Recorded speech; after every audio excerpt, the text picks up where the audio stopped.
You get this shot here with your reflection. Do I look nice and shiny? You do. Hello. And green. Lovely.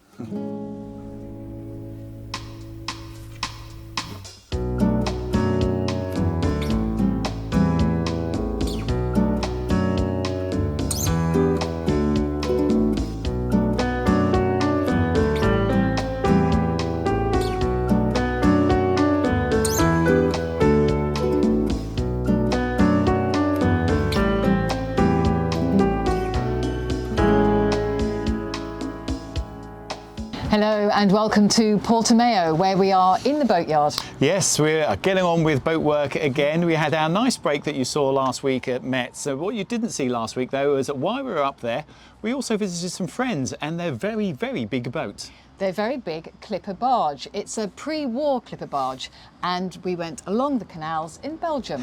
I hope you like the film. Coming up, the best way to travel through Europe on the canals.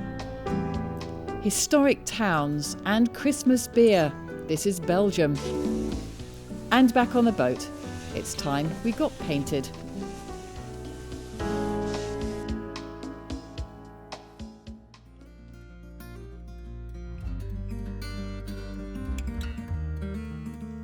There's no better way to relax on the water than travelling by barge.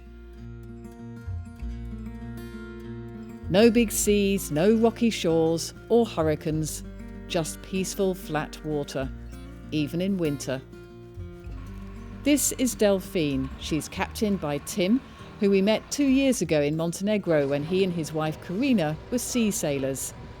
Their life on board after buying a barge is very different. So Tim, tell me a little bit about the boat. She's a big beast. Yeah, so Delphine is built in 1907, steel construction. It's 27 metres long, was extended by 4 metres, weighs between 80 and 100 tonne depending on what we have on board. Yeah, because you can take 10 tonnes of water. 10 tonnes of water, operating as a hotel, so we really want to make sure that the guests can just, have showers without having to worry about it. Yeah, wow. She's very different from steering a sailboat or a powerboat on the sea because she doesn't have a keel. That's probably the big distinguishing difference. We have a flat bottom boat. Yeah. And what that means is that very susceptible to wind, but also if you suddenly turn, which I'm not going to do in the canal because it's narrow. No, we're approaching a bridge now. Yeah. But if you suddenly turn, the boat's going to skate like that. It won't track around like you would with a keel. So that really changes your thinking about it. You have to think about, really when do I have the prop on because it's sort of moving it. So it's like drifting. Yeah. The only real hazards are the locks, which can be quite narrow. But it's all part of a travelling life, which varies from season to season and cuts through some spectacular countryside. The other thing about this particular canal is it's higher than the land. It gives you a really nice vantage point, doesn't it? It does, yeah. Like we can see some cows over there. You can still see the signs of life. There's people travelling around. I really like that vantage. Rather than some of the French canals, because we brought this boat up from France, some of the French canals you end up more buried down into the earth because they keep dredging them and throwing the soil over the edges. Yeah. And you just sort of have this view of this very tall bank either side, whereas here it feels a lot more open. Yeah. It's been a surprise for me to sort of stumble upon all these old medieval cities. But also the Second and the First World War. The war history is, very, very prominent here. And you just kind of feel it when almost every village has a memorial. Local guide Eve gives all Karina and Tim's guests a personal insight into the 2 world wars. Belgium was forced into the First World War when Germany invaded, hoping to march through Belgium to Paris. This tower in Diksmuide is a memorial, but also a museum. One of the best I've ever seen, telling the devastating story of the war in this region over 22 floors.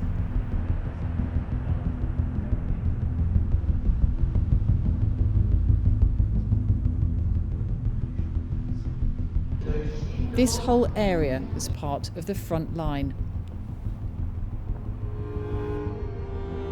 These trenches that held off the Germans until the end of the war were 100 metres from enemy lines.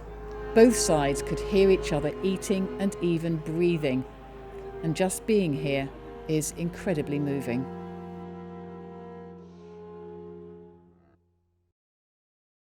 In the summer, Delphine will be taking guests through the canals between Bruges and Ghent over a week.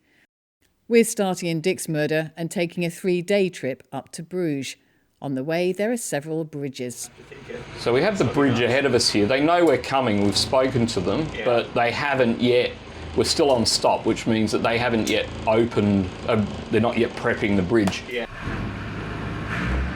One of the things you have to do is you actually have to slow down so that you are moving water over the prop, because if you you can speed up to actually get the manoeuvrability through. Exactly, so you've got the and if you just back off, even though you've still got the prop moving, the boat's moving forwards faster than the water, and you'll lose steerage.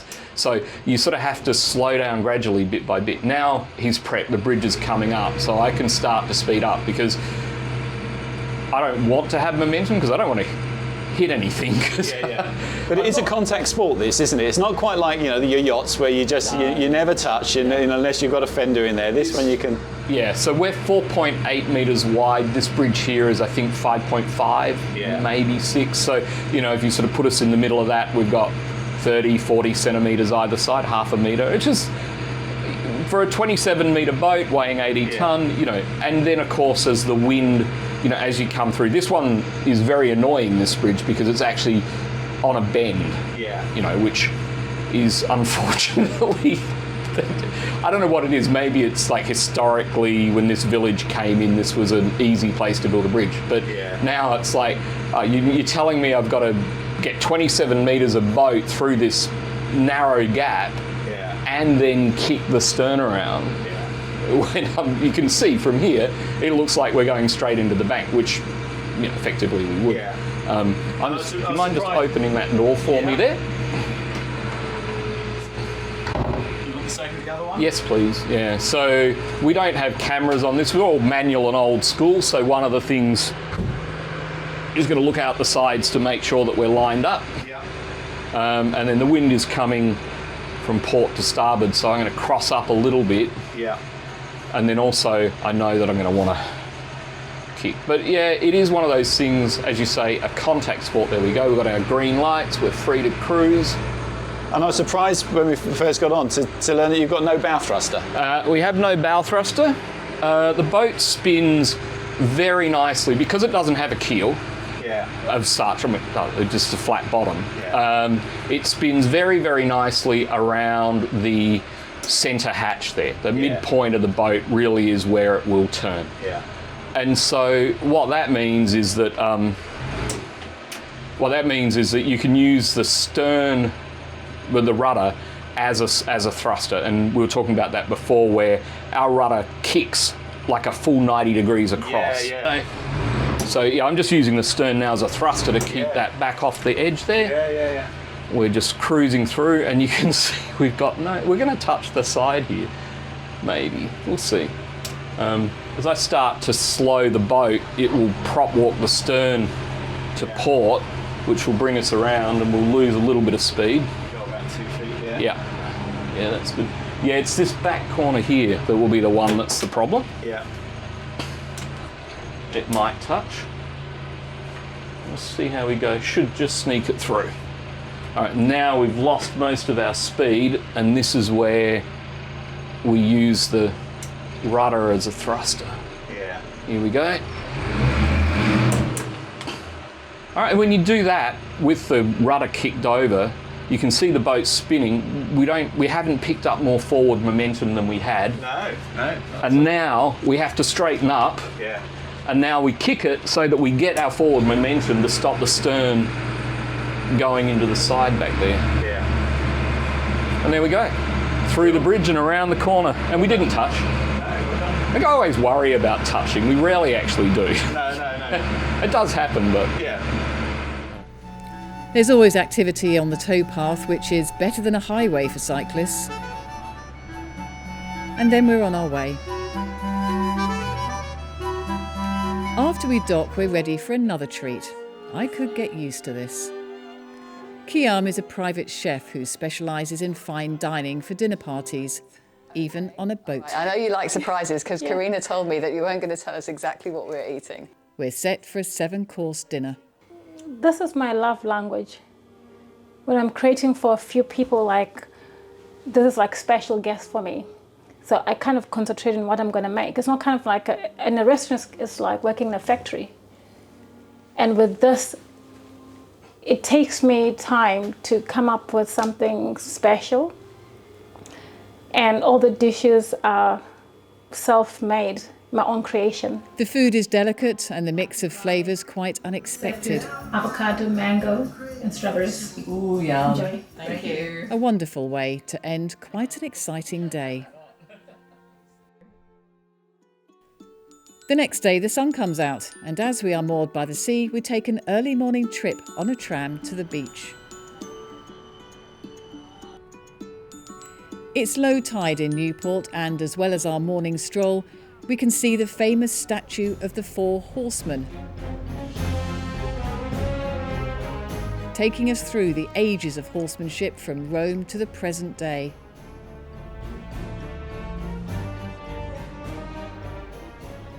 Back to the boat, and it's pancakes, served with bacon and maple syrup like they do in this part of Europe. Oh, and I forgot to mention the coffee machine, which uses beans to make the best coffee we've had from a small machine ever. I do hope we can fit one on Fair Isle. Enough about food, we are on our way to Bruges, the capital of West Flanders. It's an ancient city packed with history and beauty.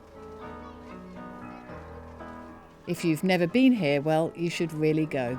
When you're alone and life is making you lonely, you can always go downtown. When you've got worries, all the noise and the hurry seems to help, I know. Downtown. And remember, beer isn't just for Christmas. This wall is always here. Thousands of bottles and chocolate. Every second shop sells chocolate, and the craft work is a national triumph. So strong beer, Belgian beer, 12%. Are you gonna And what? see the reaction? What have you got? It's hot Aperol, very orangey. Hot Aperol. Yeah, not fizzy. Christmas beer with a bit of Christmas cheer inside. 12%, I should hope so. Welcome to Belgium. You're gonna be alright now.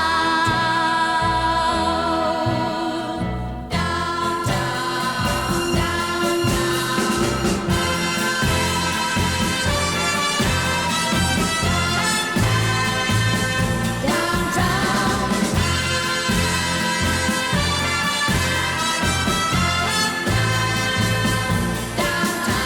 and you may find somebody kind to help and understand you. Someone who is just like you and needs a gentle hand to guide them along. So maybe I'll see you there. We can forget all our troubles, forget all our cares. So go downtown. Things will be great when you're downtown. Don't wait a minute more. Downtown. Everything's waiting for you.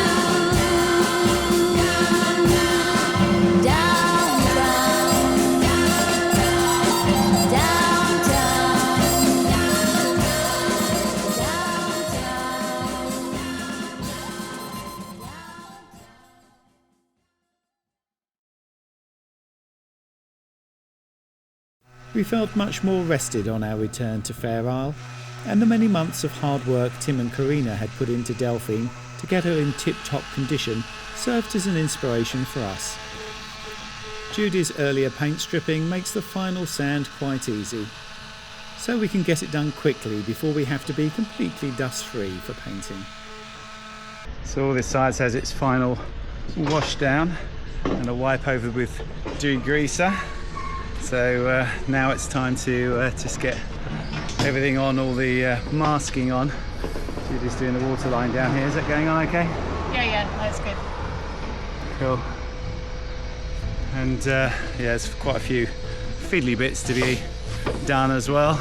All these little bits of stainless steel, and there's a tiny gap in here. Everyone knows the key to a good paint job is preparation. The masking has to be exact, and there's a lot of it.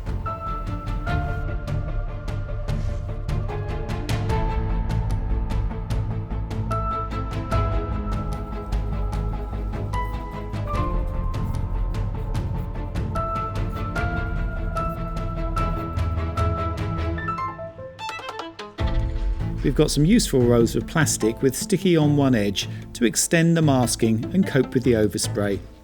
It takes the rest of the day. When we arrive in the morning, the guys had already put up netting to contain the spray, and they had also added to our masking. All this has gone up as well. Extra bit of plastic right up over the guardrails. I know. We put this bit up last night, thinking we just had to protect the wood. But it seems that the spray from the paint potentially can go up here. So, yeah. Yeah, there's no wind today. There isn't. So I'm hoping there's not too much overspray. That's what the long ones were for. We wondered what the long plastic was for, didn't we? Yeah, we had some that, like a metre long, and some are shorter. These were quite difficult to put up, so we just used a shorter one over the rail. I mean, it's sort of quite a way away from where it's going to be painted, because you've got the whole of the bulwarks there. But yeah, I suppose there's going to be overspray. So it's so much better than doing it inside. Because look, we've still got our mast. Yes, you don't have all that rigmarole of demasting and taking it into a shed to do that way. But I mean, obviously it's just the cost thing. It's much cheaper to do it this way. I only took them about, 3 hours to put all of the barriers up. All in all. Last night, yeah. Well, last night there was about an hour and a half that side, so I'm saying it's like 3 hours for the whole thing to put the scaffolding up. And I mean, we're here 9 o'clock in the morning. They've already put the the green sheeting up there to stop the overspray the other side. They are keen to get going, and the compressor is on. Yeah, well, it's all happening behind the green tent. Yeah, I've just been in actually and had a little close-up look. You sort of need the green tent because you do get quite a bit, sort of a cloud of overspray. I don't think it's sort of a danger to the other boat, especially today because there's no wind, is there? It's quite good. Perfect. Well, perfect if the rain keeps off. We're all a bit nervous about the clouds. So this is just the undercoat. Yeah. So 2 layers of undercoat. 2 layers of undercoat, which they put on today. Tomorrow we'll be sanding. It's a public holiday. Well, Sunday and then a public holiday, so we'll have a couple of days, I think, to sand it back. Yep. And then we've got to wait for a good weather window for the top coats. For the green bit. Yeah, but and in between, we do have to take all the tape off, unfortunately, because it's going to get all the crap in it from sanding it down, and then redo all that before they do the top coat. And we've obviously got to wait for another weather window to do it. But nice that it's starting. I hope we can do it this week. Well, careful what you wish for, as the weather fronts are moving through quicker than expected, and rain is now due on Tuesday. So the top coat needs to be done on Monday, leaving just 1 day for sanding and prepping. So it's an early start this morning. We've got quite a lot to do. It's all the sanding down of this. This is the primer. So this is how it was left yesterday after 2 coats of primer. And we've got to sand that down with some 320 today. Take all the masking off, wash it all down. I'm going to use a 3M's scrubby. You can't buy them here. We tried on the way down in Leroy Merlin, which is the sort of the big hardware store, to find some. They don't do it. I'd like a finer one than this. This is sort of equivalent to 400 grit, which, if I do it lightly by hand, would be absolutely fine, because that's sort of what I'm doing here. But to be honest, by hand I would have taken the even finer one.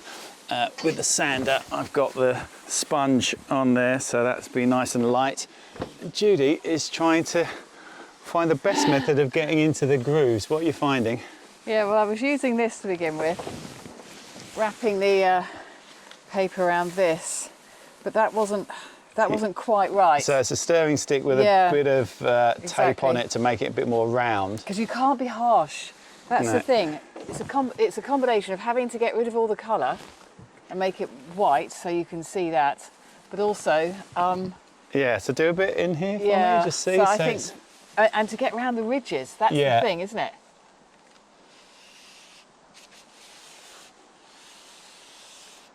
Yeah, that's good, isn't it? Well, is it? It's not quite getting to the bottom, is it? Exactly. So yeah. So you've got to find the right profile to get to the bottom and get around the edges so that when I come over it and do the whole top, exactly. Then it's all completely done. the same. Cool. So yeah, that's the project for today. Get all that done. And then tape it all up again, because you have to take all the tape off. Yes. Wash it down, then put all the tape back on. We're going to be here till midnight. Really hard. They had 4 guys doing this yesterday. I know. Okay, we better get going.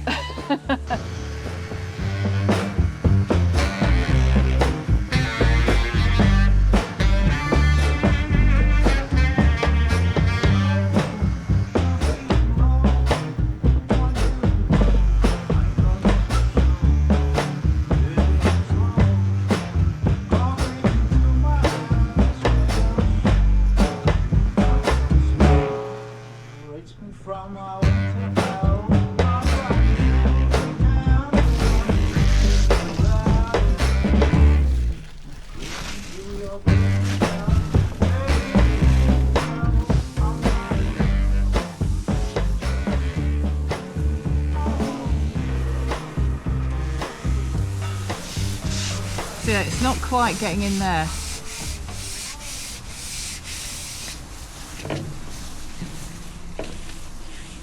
Yeah, that's it.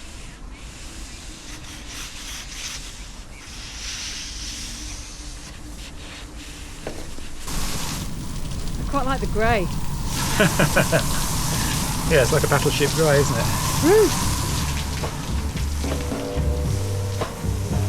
The wind is really getting up as we wash off all the dust and use the 3Ms pad to even things out.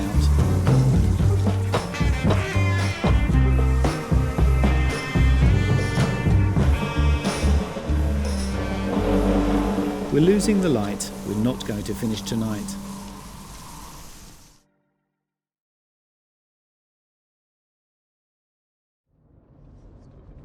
I think it's a bit early to see the storks. No, you might be able to see 1 or 2 there as the sun comes up. Yeah, there they are. It is silly o'clock in the morning and we are on our way to the boat because we couldn't do the taping last night. It was just too windy. Too windy and wet because after we'd washed everything down, true. everything's a bit wet. So yeah, first thing, so we can get it all on and they can get going as soon as they're ready. Yeah, painting today. D-Day. The taping that took us all afternoon to do before now has to be done in an hour. So this is really good stuff that we found at the hardware store yesterday. Just the right size, bit of brown paper, and it's got a bit of sticky on it so that can go over the rails. And then, like we used before, we got this plastic version of it. So we put a piece of tape on here first to get the line exactly right, and then put this on top of that and stretch it up and over to stop the overspray. With the bit that you put in here, go through with a scraper and just make sure it's properly pushed down all along the edge. I'm going around the other side. You should do it. Okay. I can't get, at the end, it's too far away. Yeah, I'll do that bit. Okay. And then I think you need to go up top, and when we put this on and stretch the plastic up, pull the plastic. Okay, yeah, and do sure. it once we do that. Well, just give me a shout. I will.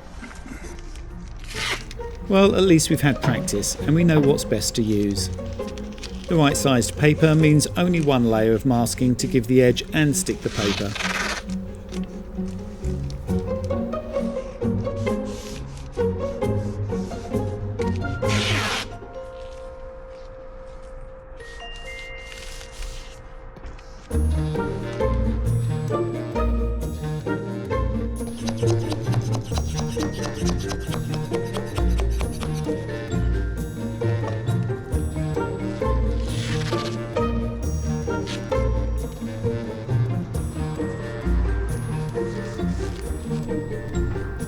We're doing well, but as the sun comes up, we know the painting is going to have to start.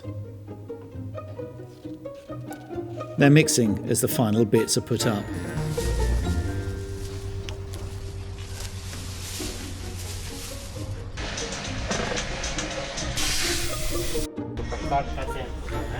The guys give a final wipe and blow over, and it's time.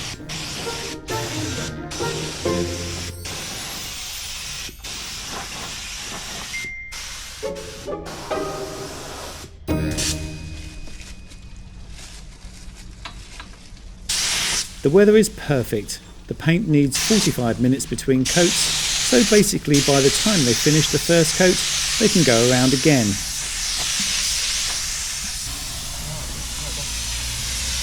The second coat and the third.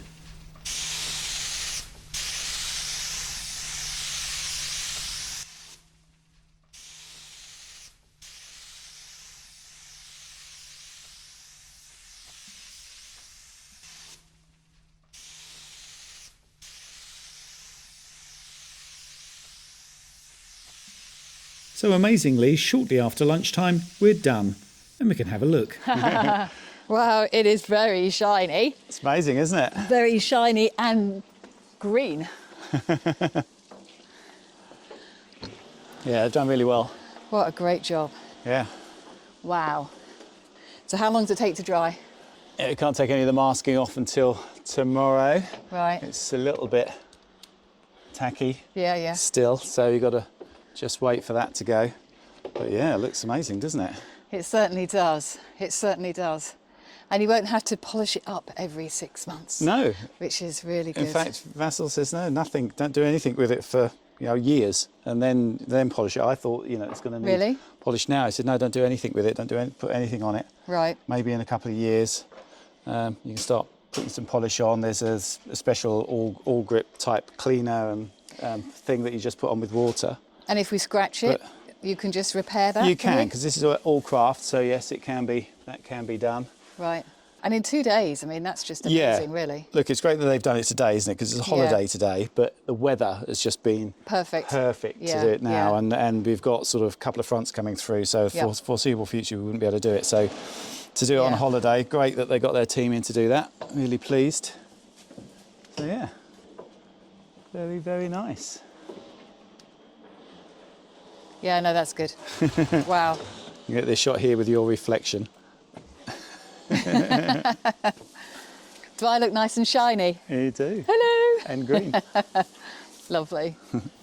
And the next day, the clear up. The last remnants off from the top. Yeah, it's like a really sad party. Oh, it's all over. Yeah, but look at it. It's great how it's looking now. Very pleased with that. Everything off it's just looking stunning. While we've got the gantry up, I was going to put the name on. I've got the decals for the new Ferrari name, but Vassal says no, wait until it's fully hardened, because it wouldn't be completely fully hardened yet. I could probably get away with putting the masking tape on here, because it's nowhere near as vicious, to do the boot strap, but I think I'll wait for all of that. I can do it with the gantry when we do that. But yeah, while we've got the boards here, I'm going to sand all this down, all the bulwarks, so they're ready for whatever coating. Are we going to put Semco back on them? Yes. You think? Yes, I think so. I mean, I think it'll all go grey within minutes if we don't, so yes. Yeah, we have something on. I'm looking at other things.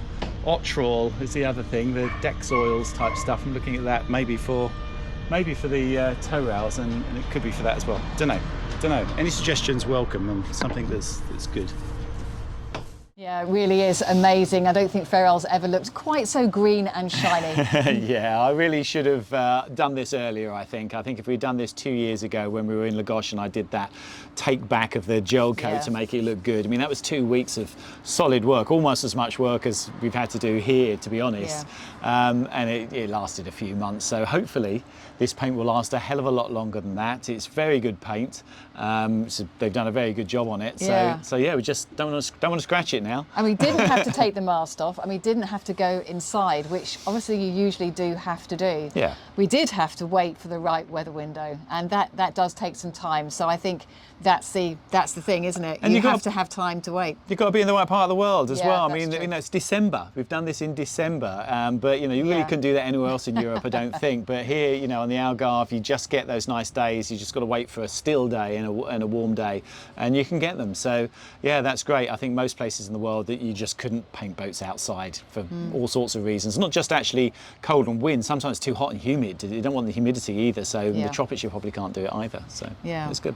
And it meant that we had time to go to Belgium. What a treat it was actually to have a luxury holiday on the barge. I just think, I mean, it was cold, so I think that in the summer they're going to have a ball. For people that go to do that holiday in the summer, that's what it's meant for. Just sort of cruising along the canals there in the sunshine, because you can have tables and chairs out on the decks. Exactly, breakfast on deck. All that fabulous food as well. So yeah, we were pampered. That was very, very nice. It was very nice. So thank you very much, Karina and Tim. Yeah, it's perfect, and hopefully we'll get to go up there sometime in the summer while we're around. At some point we might take Fair Isle back up to that area of the world. We're sort of thinking of Norway and the Baltic and that sort of stuff. Quite a lot further north, isn't so it? We might see it. Well, we've got to go past, so we see it. We'd like to have another winter in Amsterdam. We did that before we actually started the channel on Fair Isle when we first bought her, and it'd be nice to do it again. Yeah, it would. But for the next year at least, when we go back into the water after Christmas, we're going to be headed towards Gibraltar and then back into the Med to see all the bits that we missed the first time round, largely because of COVID. Yes, and just before we go, I just want to give a shout out to the Winds as well. They showed a little bit of what happened when we were with them up in the Mets. We just went out for dinner and went back to the car in Amsterdam. This was, and they had their car broken into and their camera stolen, with a load of footage from the Baja Rally, which is a real tragedy for them. So they showed a lot of this. It's just come out, their episode. So I'll put a link at the end of here so you can have a look at that as well. They're talking about their new boat and all sorts of stuff, so they've got lots of cool stuff going on. Yeah, they have. Yeah, so I think the upshot was don't take your car to Amsterdam. It seems to be. It's really, really dreadful. I didn't know that sort of thing happened anymore. I mean, in the UK in the 80s, people used to have cars broken into, nicking their radios, but I haven't heard of cars being broken into for years. Yeah. So it's odd. Anyway, so a sombre note to end on, but I'm not feeling sombre. I'm feeling quite upbeat actually, because it is still sunny in December. It is. It's lovely. We're almost done with the boat. We've got a little bit of a trip coming up as well, which we're showing you very soon as well. We're not going to tell you what that is yet, but it's quite exciting. It is. So thank you very much to our patrons. Thank you to our subscribers, and thank you for watching. Thanks for watching.